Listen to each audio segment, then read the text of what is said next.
Bhagavatam ക്യാൻറ്റോ 4 chapter 9. Bhagavatam സ്കന്ധം 4 അധ്യായം 9. മൈത്രേയ ഉവാച തയേവ മുത്സന്നഭയാ ഉരുക്രമേ കൃതാവനാമ പ്രയയുസ്ത്രിവിഷ്ടവം സഹസ്രശീർഷാഭി തദോ ഗരുത്മദാ മനോർവനം ഭൃത്യതിദൃക്ഷയാഗതഃ സ വൈദിയാ യോഗവിപാകതീവ്രയാ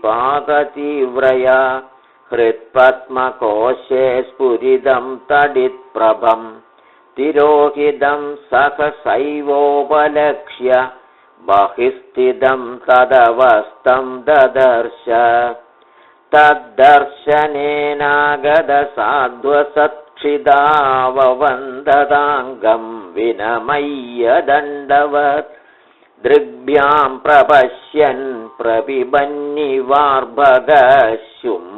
പ്രവിബന്നിവാർഭഗശുംഭന്നിവാസ്യേന ഭുജൈരിവാശ്ലിഷൻ സദം വിവക്ഷന്തമദ്വിദം ഹരിർജ്ഞാത്വസ്യ സർവസ്യ ജഹൃദ്യവസ്ഥിതഃ കൃതാഞ്ജലിം ബ്രഹ്മമയേന കമ്പുനാ പസ്പർശബാലം കൃപയാ കപോലേ സ വൈ തദൈവ പ്രതിപാദിതാം ഗിരം ദൈവീം പരിജ്ഞാതപരാത്മനിർണയഃ തം ഭക്തിഭാവോഭ്യഗൃണാദ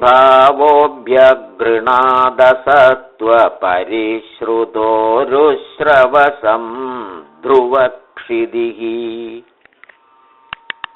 ധ്രുവ ഉവാച യോऽന്ധഃപ്രവിശ്യ മമ വാചമിമാം പ്രസുപ്താം സംജീവയത്യഖിലശക്തിധരസ്വധാംനാ അന്യാംശ്ച ഹസ്തചരണശ്രവണത്വഗാദീൻ പ്രാണാന്നമോ ഭഗവതേ പുരുഷായ തുഭ്യം ഏകസ്ത്വമേവ ഭഗവന്നിദമാത്മശക്ര്യാ മായാഖ്യയോരുഗുണയാ മഹദാദ്യശേഷം സൃഷ്ട്വാനുവിശ്യ പുരുഷസ്തതഃ സദ്ഗുണേഷു നാനേവ ദാരുഷു വിഭാവസു വദ്വിഭാസി ത്വദ്ദത്തയാ വയുനയേദമചഷ്ടവിശ്വം സുപ്തപ്രബുദ്ധ ഇവ നാഥ ഭവത്പ്രപന്നഃ തസ്യാപവർഗ്യശരണം തവ പാദമൂലം വിസ്മര്യതേ കൃതവിദാ കഥമാർത്തബന്ധോ നൂനം വിമിഷ്ടമദയസ്തവ മായയാദേ യേ ത്വാം ഭവാപ്യയ വിമോക്ഷണമന്യഹേതോഃ അർച്ചന്തി കൽപകതരും കുണപോപഭോഗ്യമിച്ഛന്തി യസ്പർശജം നിരയേവി നൃണാം യാ നിർവൃതിസ്തനുഭൃതാം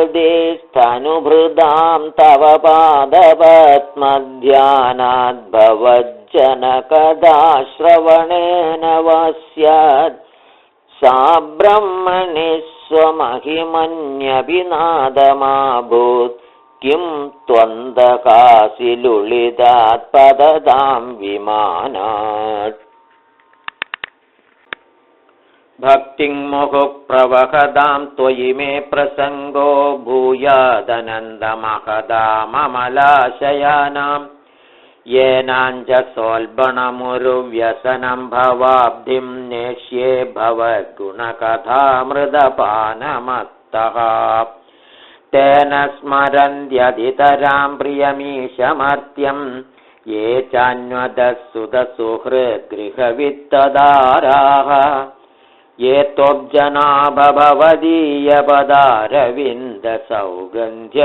ത്വബ്ജനാഭവദീയപദാരവിന്ദസൗഗന്ധ്യലുബ്ധഹൃദയേഷു കൃതപ്രസംഗാഃ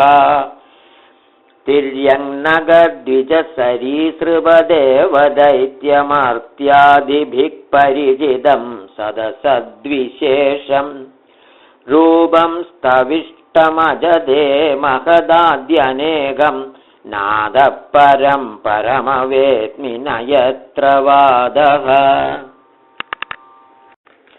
कल्पान्तयेतदखिलं जठरेण गृह्णन् शेदे पुमान् स्वदृगनन्दसखस्तदङ्गे यन्नाभिसिन्धुरुह काञ्चनलोकपद्मगर्भेद्युमान् भगवते प्रणतोऽस्मि तस्मै। त्वं नित्यमुक्तपरिशुद्धविबुद्ध आत्मा कूटस्थ आदिपुरुषो भगवांस्त्र्यधीशः। यद्बुद्ध्यवस्थितमखण्डितया स्वदृष्ट्या द्रष्टा स्थितावधिमुखो व्यतिरिक्त आसे।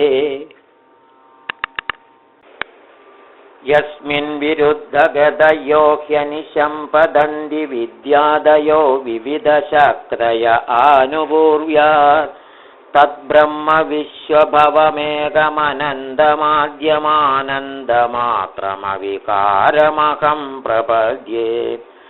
सत्याशिषो हि भगवंस्तव पादपद्ममाशिस्तदानुभजत पुरुषार्थमूर्तेः। अप्येवमार्य भगवान् परिपादि दीनान् वाश्रेव वल्सकमनुग्रहकादरोऽस्मान्। मैत्रेय उवाच अधाभिष्टुद एवं वै सत्सङ्कल्पेन धीमता भृत्यानुरक्तो भगवान् प्रतिनन्द्येदमब्रवीत्। श्रीभगवानुवाच वेदाहं ते व्यवसितं हृदि राजन्यबालक तत्प्रयच्छामि भद्रं ते दुरापमपि सुव्रत। नान्यैरधिष्ठितं भद्र यद्भ्राजिष्णुध्रुवक्षिति यत्र ग्रहक्षताराणां ज्योतिषां चक्रमाहितम्। मेढ्यां गोचक्रवत्तास्नु परस्तात् कल्पवासिनां धर्मोऽग्निः कश्यपः शुक्रो मुनयो ये वनौकसः चरन्ति दक्षिणीकृत्य भ्रमन्तो यत्सतारकाः। प्रस्थिते वनं पित्रा दत्त्वा गां धर्मसंश्रयः 36 वर्षसहस्रं रक्षिताव्याहतेन्द्रियः। तद्भ्रातर्युत्तमे नष्टे मृगयायां तु तन्मनाः अन्वेषन्ति वनं मादा धावाग्निं सा प्रवेक्ष्यति। इष्ट्वा मां यज्ञहृदयं यज्ञैः पुष्कलदक्षिणैः भुक्त्वा चेहाशिषः सत्या अन्ते मां संस्मरिष्यसि। ततो गन्धासि मत्स्थानं सर्वलोकनमस्कृतम् उपरिष्टादृशिभ्यस्त्वं यतो नावर्तते गतः। मैत्रेय उवाच इत्यर्चितः स भगवान् अदिदिश्यात्मनः पदम् बालस्य पश्यतो धाम स्वमगाद्गरुडध्वजः। सोऽपि सङ्कल्पजं विष्णो पादसेवोपसादितं प्राप्य सङ्कल्पनिर्वाणं नादिप्रीतोऽभ्यगात्पुरम्। विदुर उवाच सुदुर्लभं यत्परमं पदं हरेर्मायाविनस्तच्चरणार्चनार्जितं लब्ध्वाप्यसिद्धार्थमिवै गजन्मना कथं स्वमात्मानममन्यतार्थवेत्। मैत्रेय उवाच माधुः सपत्न्या वाग्बाणैर्हृदि विद्धस्तु तान् स्मरन् नैच्छन्मुक्तिपदेर्मुक्तिं तस्मात् तापमुपेयिवान्। ध्रुव उवाच समाधिनानैकभवेन यत्पदं विदुः सनन्दादय ऊर्ध्वरेतसः मासैरहं षड्भिरमुष्यपादयोच्छायामुपेत्यापगतः पृथङ्मदिः।